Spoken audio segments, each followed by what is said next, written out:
This sketchbook is one I picked up in Konya when we were at the Anthropological Museum.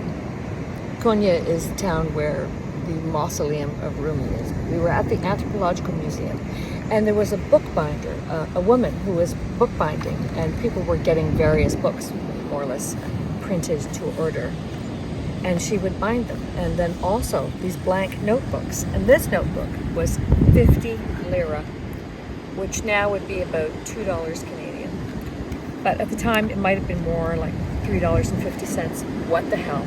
But it's really interesting. What I find that's so fun is to be able to just pick up a book of any sort when you're traveling, and part of the experience of traveling is working in that book. And I mean, sure, I carry other books. Really, my last trip I had just carry-on luggage, and I had four sketchbooks and a lot of watercolor and colored pencils. So, and ink pens, and then one change of shirt and socks, okay? So I got desperate. And I spent 3 weeks panicking about what to pack in the way of art supplies. But the nice thing about these books,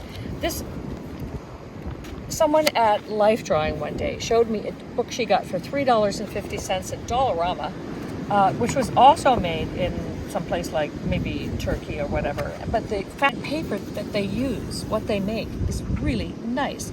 Very smooth for drawing, and it actually does take a bit of watercolor. Say, for example, I did this little sketch when I was distracted. I just sat there waiting for coffee and drew this little scooter. Everyone races around on scooters. And you know, I just work with whatever angle I am presented with when I am comfortably seated having coffee. Because coffee is 3 out of the 4 basic food groups. So, but this book, the great thing about this book was I was able to just use it for any kind of notes, like what kind of suitcase I was going to let someone borrow. And then this is the pack that Greg was using. And then this is somebody waiting for the bus. We were taking the bus. That's waiting for the bus to go to Antalya from Konya.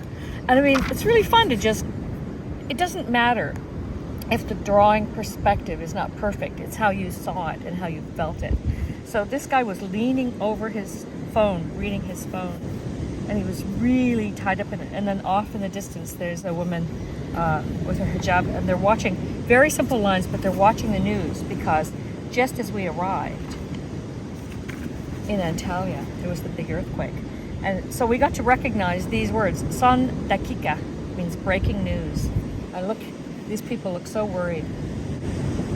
And this is simple paper, a cheap book, but it was there when I was in the bus stop and I wanted to record what was going on. See, look at this lady. I really like this sketch of this lady. And she was watching me sketching. She saw me drawing a few things. Very nice. She seemed very warm and loving.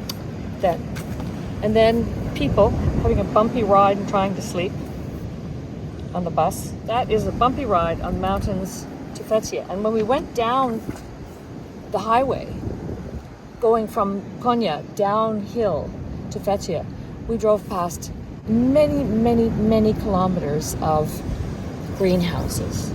Anyway, and then I started researching the sites around Fethiye. It's just, because we were going to go to Fethiye. So at the next time I started scratching around in this book. So it was just all the research I could get, and what there is, what kind of carvings there were, and what there is to see.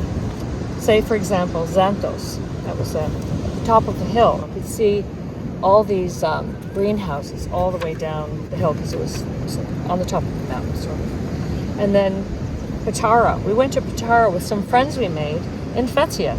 And see, it's not perfect. This is not about making perfect watercolor. This is about recording the moment. So that's when I found some information about this, and I just scribbled it down so I'd know in my own book what there was to look for and find more information. And then this is where the longest beach in Turkey is there. It's like, and what's left of the lighthouse, but then they were reconstructing it. When we arrived, there was already an archaeological restoration going on. And then we went to Flos, right? Tara was where we roamed around the most. And we saw what was left of the lighthouse and how the water had receded, and then the town just lost its purpose. And then these are the rock formations near Fethiye. People carved into the rock formations to make what looks like Roman columns, and just kept carving in. And a lot of times they would use them supposedly for, I don't know, gravesites or something. But that was all a little scribble done with my parallel pen. See how the lines are very sharp. And then this was a digital nomad. And I remember her. Her name was Cassandra. And she was a digital nomad at the market in Fezia. And I don't know, she's probably a programmer, but she was living in Fezia. I asked her, it's weird the things you remember. I asked her if she had a local boyfriend, and she said, no, why would I have a local boyfriend? And I said, but Turkish men are so handsome. Or a girlfriend, or someone, a friend. See, look at the fun things you can do. Say, the way I just used a scribble to show the tires on these little Vespa like scooters, and then there's just a scribble, and then I can just throw on a little color, and it didn't kill the paper. Isn't that amazing? And then yeah, I didn't put anything on the other side. It would have just turned it into pulp.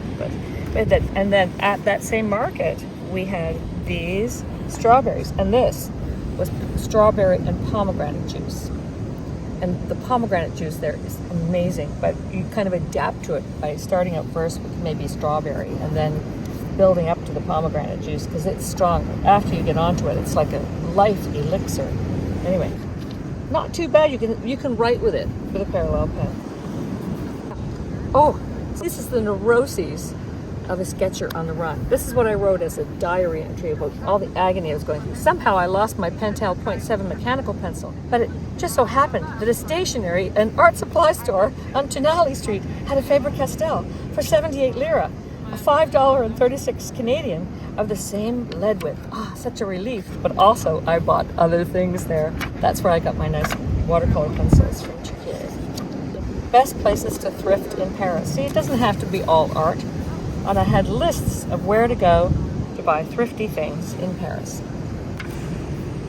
See, and then our friend's address, and then eat the rich. Working on a design. You know, you always want to improve it a little bit, make it a little more stylish, but still there. So, I mean, this book serves all purposes, right? Like, I was just getting the hang of it, and I did that sketch of you with the parallel pen, see? But it's like really, like the really sharp lines and the really thick lines all in one pen, all at once. And the chaos, Greg, the chaos. That's the whole fun of it. And then every once in a while, you'll do something really simple. Like that was really simple. And that was Chantal. She had a really sore throat. And then the parallel pen. See, look, more just playing with the ink and the lines. Because these pages are so cheap, you don't think anything of wrecking them.